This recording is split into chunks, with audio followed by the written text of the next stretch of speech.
Hello everyone, this is Dr. Anshu Mehlawat, Assistant Professor, Department of Chemistry. First of all, welcome all of you in new academic session. जैसा कि आप सभी लोगों को पता है कि आपका न्यू सेशन स्टार्ट हो चुका है, बट ड्यू टू कोविड आप लोगों की अभी रेगुलर क्लासरूम टीचिंग पॉसिबल नहीं हो पा रही है। सो आपकी स्टडी को कंटिन्यू रखने के लिए आपकी जो टीचिंग है वो ई कंटेंट और ऑनलाइन स्टडी मटेरियल के थ्रू आपकी टीचिंग कंटिन्यू की जा रही है। और हम सभी ये उम्मीद करते हैं कि आप जितने भी स्टूडेंट्स हैं वो सभी जो आपको स्टडी मटेरियल प्रोवाइड कराया जा रहा है उससे सिंसियरली गो थ्रू होंगे और अपनी स्टडी को कंटिन्यू रखेंगे। जो आज का हम लोग फर्स्ट लेक्चर स्टार्ट करने वाले हैं बीएससी थर्ड ईयर के लिए, वो है आपका बीएससी थर्ड ईयर की first unit NMR spectroscopy. NMR spectroscopy को पढ़ने से पहले हम लोग इस लेक्चर में एक ब्रीफ इंट्रोडक्शन लेंगे स्पेक्ट्रोस्कोपी के बारे में कि स्पेक्ट्रोस्कोपी होती क्या है और इससे जुड़ी हुई कुछ बेसिक टर्मिनोलॉजी को हम इसमें पढ़ेंगे। अब स्पेक्ट्रोस्कोपी की अगर हम बात करें तो यहाँ पे आप देखिए टू वर्ड्स हैं, one is spectro and second is scopy. Spectro का मीन्स है spectrum of matter and scopy का मीन्स है स्टडी, कि किसी चीज़ की स्टडी करना। तो स्पेक्ट्रोस्कोपी में हम किसी मैटर के स्पेक्ट्रम की स्टडी करते हैं। अब वो स्टडी करते कैसे हैं, तो उस स्टडी के लिए एक इंस्ट्रूमेंट होता है जिसे हम कहते हैं स्पेक्ट्रोफोटोमीटर। हर जो भी है, जितनी भी आपकी स्पेक्ट्रोस्कोपीज होती हैं अलग अलग, यूवी हो, आईआर हो, एनएमआर हो, सब के लिए एक अलग अलग इंस्ट्रूमेंट डिज़ाइन किया जाता है जिसे स्पेक्ट्रोफोटोमीटर कहा जाता है। यूवी के लिए यूवी स्पेक्ट्रोफोटोमीटर होगा, एनएमआर के लिए एनएमआर स्पेक्ट्रोफोटोमीटर होगा। तो उस इंस्ट्रूमेंट में किया क्या जाता है बेसिकली कि उसमें जो भी आपको कंपाउंड या आपका मॉलिक्यूल स्टडी करना है उस मैटर को प्लेस कर दिया जाता है क्यूबेट में। क्यूबेट आप मान लीजिए एक ट्यूब लाइक क्यूबेट होती है जिसमें कि आप अपना सैंपल रख के और उस स्पेक्ट्रोफोटोमीटर में प्लेस कर देते हैं। उसके बाद जब आप स्पेक्ट्रोफोटोमीटर को ऑन करते हैं तो उस स्पेक्ट्रोफोटोमीटर से जो आपने सैंपल रखा है उस क्यूबेट में मैट कंपाउंड का, उस पर ईएमआर इलेक्ट्रोमैग्नेटिक रेडिएशंस डाली जाती हैं और ये इलेक्ट्रोमैग्नेटिक रेडिएशंस उस सैंपल के साथ इंटरेक्ट करती। इंटरेक्ट मीन्स जब आप किसी सैंपल पे ईएमआर डालेंगे तो उसको एब्जॉर्ब कर सकता है, एमिट कर सकता है, स्केटर्ड कर सकता है। जो भी फिनोमेना वहाँ पे इनके इंटरेक्शन का होगा वो उस स्पेक्ट्रोस्कोपी के अकॉर्डिंग वहाँ पे प्लेस होगा। अब जब ये इंटरेक्शन होता है उसके बाद जो रिजल्ट हमें मिलेगा उसे हमें एनालाइज और इंटरप्रेट करना है और उससे हमें कंपाउंड की स्ट्रक्चर और प्रॉपर्टीज़ की स्टडी करनी। अब एनालाइज और इंटरप्रेट का यहाँ क्या मतलब है या कैसे करेंगे हम, तो उसके लिए जो आपको स्पेक्ट्रा मिलेगा हर कंपाउंड का, आपने यूवी किया तो यूवी स्पेक्ट्रा मिलेगा, एनएमआर किया तो एनएमआर स्पेक्ट्रा करेगा। उनको इंटरप्रेट करने या एक तरीके से कह लीजिए उस स्पेक्ट्रा को पढ़ना है हमें।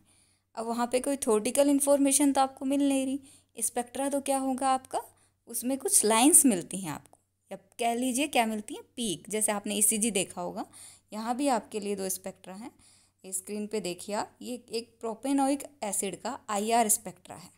अब इसमें आप देखिए, इसमें आपको सिर्फ पीक्स मिल रही, आपको कुछ लाइंस मिल रही है अप एंड डाउन। तो इसको आपको इंटरप्रेट करना है, इसको आपको पढ़ना है कि ये आपको कंपाउंड के बारे में क्या इन्फॉर्मेशन आपको दे रहा है और उसके बेस पे हमें उसकी सारी प्रॉपर्टीज़ कंपाउंड की और उसकी स्ट्रक्चर की स्टडी करनी।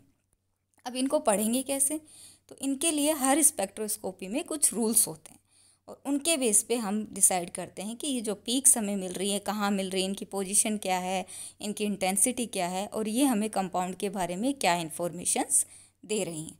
तो ये आईआर स्पेक्ट्रा है जिसे आपने सेकेंड ईयर में भी पढ़ा होगा। इसमें हम जो आपके वेव नंबर हैं और वेव लेंथ वगैरह को पैरामीटर्स के रूप में या आपके एब्जॉर्बेंस को पैरामीटर के रूप में स्टडी करते हैं। यहीं आपका एक एनएमआर स्पेक्ट्रा भी स्क्रीन पे आपको दिख रहा होगा। इसमें जो हम स्केल लेंगे वो डेल्टा या टो स्केल लेंगे और उसमें भी आपको दिख रही होंगी यहाँ पे कुछ पीक्स आपको मिलती हैं। अब इन पीक्स की स्टडी कैसे करनी है, इनसे हमें क्या इन्फॉर्मेशन मिल रही है कंपाउंड की स्ट्रक्चर और प्रॉपर्टी के बारे में, वही सब हमें इस पूरे जो भी हमारा आगे के लेक्चर्स होंगे एनएमआर स्पेक्ट्रोस्कोपी के, उसमें हमें स्टडी करना है। अब जब आप किसी कंपाउंड पे ईएमआर रेडिएशंस डालेंगे तो उसके वेरियस फिनोमिनाज वहाँ पे पॉसिबल हो सकते हैं। एब्जॉर्प्शन हो सकता है, एमिशन, रिफ्लेक्शन, ट्रांसमिशन या स्कैटरिंग। इन पांचों में से कोई भी फिनोमिना वहाँ पे पॉसिबल है। अब जो फिनोमिना वहाँ पे हो सकते हैं उनके बेस पे स्पेक्ट्रोस्कोपी को 3 मेजर क्लासेस में डिवाइड किया गया है। फर्स्ट है absorption spectroscopy, second emission spectroscopy and third है स्कैटरिंग स्पेक्ट्रोस्कोपी। अब ये तो हो गया इंट्रोडक्शन। बात ये कि हमें स्पेक्ट्रोस्कोपी को पढ़ने की ऐसी क्या नीड है। और भी एनालिसिस टूल्स हैं जिनके बेस पे हम कंपाउंड्स की स्ट्रक्चर और उनकी प्रॉपर्टीज़ की स्टडी हम कर सकते हैं। कुछ क्लासिक मेथड्स हैं जो आप लोग भी लेबोरेटरी में करते हैं, कंपाउंड का फंक्शनल ग्रुप, उनके एलिमेंट टेस्ट करना, फिजिकल एक्सपेरिमेंट्स जो आप करते हैं, सरफेस टेंशन निकालना, विस्कोसिटी, तो उनसे भी हमें कंपाउंड की इन्फॉर्मेशन मिलती। तो हमें स्पेक्ट्रोस्कोपी को पढ़ने की ऐसी क्या नीड। तो उसका रीज़न ये है कि जो आपकी स्पेक्ट्रोस्कोपी है बहुत ही एडवांस एनालिसिस टूल है। इसकी जो स्पेशल है क्वालिटीज हैं वो ये कि बहुत ही एक्यूरेट रिजल्ट देती है। आपको इतने एक्यूरेट रिजल्ट लैब में नहीं मिल पाते कि कुछ ना कुछ ह्यूमन एरर वहाँ पे हो जाती है। तो यहाँ पे एक तो आपको रिजल्ट बहुत एक्यूरेट मिलते हैं और हमें जो स्पेक्ट्रा चाहिए उसके लिए हमें बहुत ही स्मॉल अमाउंट ऑफ मैटर चाहिए होती। कई स्पेक्ट्रा होते हैं जो कि बहुत ही कॉस्टली आते हैं, $1000 में आते हैं, और उनको अगर हम लैब में क्लासिकल मेथड से उनसे हम अगर कंपाउंड की स्ट्रक्चर की स्टडी करना चाहें तो वो हमारे लिए काफ़ी कॉस्टली मिलता है और वो इतना प्रैक्टिकली पॉसिबल नहीं है। बट स्पेक्ट्रोस्कोपी में क्या है कि आपको बहुत ही लिटिल अमाउंट चाहिए और उसी से आप पूरे कंपाउंड की सारी प्रॉपर्टीज़ की स्टडी कर सकते हैं। थर्ड है कि ये बहुत ही टाइम सेविंग है कि इसमें आप जब क्लासिकल मेथड यूज करते हैं तो आपको काफ़ी टाइम लग जाता है, लेकिन इसमें आपको टाइम नहीं लगता। आपने कंपाउंड प्लेस किया, स्पेक्ट्रोफोटोमीटर ऑन किया और आपको कुछ ही टाइम में स्पेक्ट्रा मिल जाता है और आप उसको अपने रूल्स के अकॉर्डिंग इंटरप्रेट कर लीजिए। तो ये है बेसिक इंट्रोडक्शन, स्पेक्ट्रोस्कोपी होती क्या है और उसकी हमें पढ़ने की रिक्वायरमेंट क्यों है। अब यहाँ पे एक टर्म आ रही है आपको EMR, इलेक्ट्रोमैग्नेटिक रेडिएशन।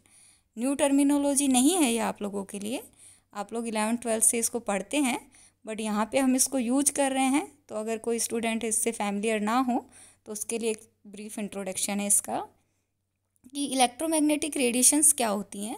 ये वो रेडिएशन होती हैं जिनमें कि ओसिलेटिंग इलेक्ट्रिक फील्ड और मैग्नेटिक फील्ड दोनों ही एक दूसरे के क्या होते हैं, परपेंडिकुलर, और साथ में ही ये जो आपकी रेडिएशन है उसके डायरेक्शन ऑफ द प्रोपोगेशन के भी क्या होंगे, परपेंडिकुलर होंगे।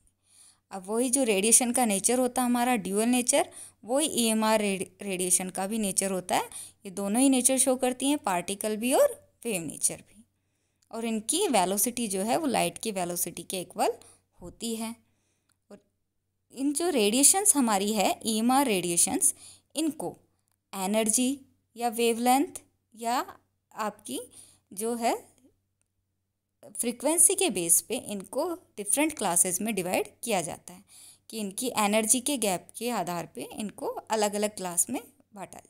अब यहाँ पे आपको स्क्रीन को दिख रहा होगा कि इनके energy order of EMR radiation दिख रहा है आपको पता है कि एनर्जी हो, फ्रीक्वेंसी हो या आपकी वेवलेंथ, जो तीनों ही टर्मिनोलॉजी वो आपस में इंटरलिंक करती हैं।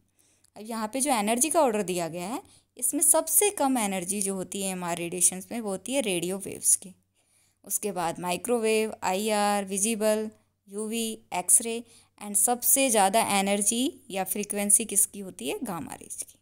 अब आपको अगर इनको आपकी वेवलेंथ के नेचर में लगाना हो तो क्या आ जाएगा, ऑर्डर जस्ट रिवर्स आ जाएगा। सबसे कम वेवलेंथ होगी आपकी गामा रेज की और सबसे ज़्यादा वेवलेंथ होगी आपकी रेडियो वेव्स की। यहाँ एक आपको रे डायग्राम दिख रहा होगा जिसमें आपको स्पेक्ट्रोस्कोपी का एक बेसिक क्लासिफिकेशन दिया गया है।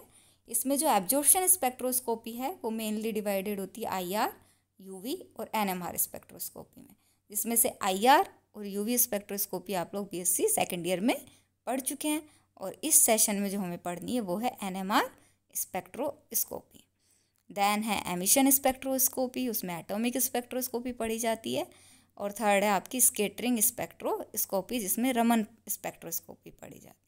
ये दोनों ही आपके सिलेबस का भी पार्ट नहीं है, इनको आप फर्दर हायर क्लासेस में पढ़ेंगे। अभी आपको पढ़नी है ओनली एनएमआर स्पेक्ट्रोस्कोपी। अब जो एब्जॉर्प्शन स्पेक्ट्रोस्कोपी है उसमें क्या होगा कि आपको नाम से ही पता चल रहा है कि जो आपने सैंपल लिया है वो इलेक्ट्रोमैग्नेटिक रेडिएशन का क्या करेगा, एब्जॉर्प्शन करेगा। अब एब्जॉर्प्शन जब कोई भी कंपाउंड या कोई भी मॉलिक्यूल एनर्जी का करता है तो उसका क्या होगा, एक्साइटेशन होगा, लोअर एनर्जी स्टेट से हायर एनर्जी स्टेट। अब एनर्जी स्टेट्स को उनकी एनर्जी गैप के बेस पे फर्दर 4 क्लासेस में डिवाइड किया जाता है। Electronic energy state, vibrational, rotational and spin energy state. इसमें आपको पता है कि इलेक्ट्रॉनिक जो एनर्जी स्टेट होता है उसका गैप सबसे ज़्यादा होता है और स्पिन एनर्जी स्टेट का सबसे लोएस्ट होता है। ये आपको स्क्रीन पे दिख रहा होगा, एनर्जी गैप शो किए गए हैं। अब आता है बात कि आपने स्पेक्ट्रोस्कोपी जो आप पढ़ रहे हैं, आप डाल सब में क्या ले रहे हैं, ईएमआर रेडिएशन, सब में क्या ले रहे हैं, सैंपल। तो उनको फर्दर क्लास में किस बेस पे डिवाइड किया जाता है कि आपने एक सैंपल लिया, कंपाउंड लिया, आप उसका चाहें तो यूवी स्पेक्ट्रा भी आप जो देख सकते हैं, आईआर, एनएमआर, जो भी आप उसका स्पेक्ट्रा एब्जॉर्ब करना चाहें वो कर सकते हैं।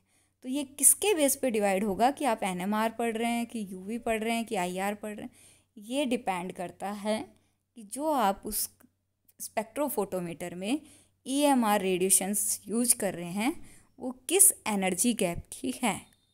एनर्जी गैप जो कि अभी आपको बताया गया है, रेडियो, माइक्रो, आईआर, उनके एनर्जी गैप फिक्स होते हैं।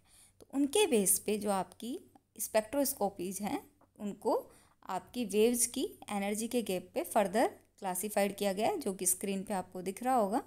रेडियो जो वेव होती हैं उनकी एनर्जी इतनी होती है कि वो मॉलिक्यूल की स्पिन, न्यूक्लियर स्पिन को इफ़ेक्ट कर सकती हैं। और इसकी जो स्टडी होती है रेडियो वेव से कंपाउंड की, उसे हम बोलते हैं एनएमआर स्पेक्ट्रोस्कोपी। सेकंड, माइक्रोवेव, जो कि कंपाउंड के रोटेशन को इफेक्ट कर सकती हैं, इसे बोलते हैं रोटेशनल स्पेक्ट्रोस्कोपी। थर्ड है आपकी आईआर रेडिएशंस, जिनकी एनर्जी कंपाउंड के वाइब्रेशंस को इफेक्ट कर सकती है, स्ट्रेच कर सकती है मॉलिक्यूल को, इन्हें हम पढ़ते हैं वाइब्रेशनल स्पेक्ट्रोस्कोपी में। फोर्थ है आपकी यूवी विजिबल वेव, जिनके जो कि आपके वैलेंस शेल के जो आउटर मोस्ट आपकी शेल है उसके इलेक्ट्रॉन्स को ट्रांजिट कर सकती है, इन्हें हम पढ़ते हैं यूवी विजिबल स्पेक्ट्रोस्कोपी में। फिफ्थ है आपकी एक्सरे, जो कि आपके वैलेंस शेल से जो इनर शेल वाले इलेक्ट्रॉन होते हैं, जो इंटीरियर आपके इलेक्ट्रॉन होंगे, उनको इफेक्ट कर सकती है। इसे जब पढ़ते हैं उसे हम बोलते हैं एक्सरे क्रिस्टलोग्राफी। एक और टेक्निक होती है एक्सआरडी, जिसे हम एक्सरेज के द्वारा स्टडी करते हैं। सिक्स जो है आपकी वो है आपकी गामा रेज, जिनकी आपने पढ़ी है कि एनर्जी और फ्रिक्वेंसी सबसे हाईएस्ट होती है। तो वो आपकी एनर्जी हाईएस्ट है, इसलिए कंपाउंड के न्यूक्लियस तक को इफ़ेक्ट कर सकती हैं। और इनकी जो स्टडी की जाती है वो की जाती है मोसबियर स्पेक्ट्रोस्कोपी में। तो ये आपका इंट्रोडक्शन हो गया किसके बारे में, स्पेक्ट्रोस्कोपी के बारे में। अब जो आपके नेक्स्ट लेक्चर्स आएंगे उनमें हम पढ़ेंगे एनएमआर स्पेक्ट्रोस्कोपी, उसके कॉन्सेप्ट्स। टिल देन आपको जो स्टडी मटेरियल्स आपको प्रोवाइड कराया जा रहा है, आप लोग इससे गो थ्रू हुई, और कोई भी प्रॉब्लम आती है तो आप लोग ग्रुप में पूछ सकते हैं। थैंक्स।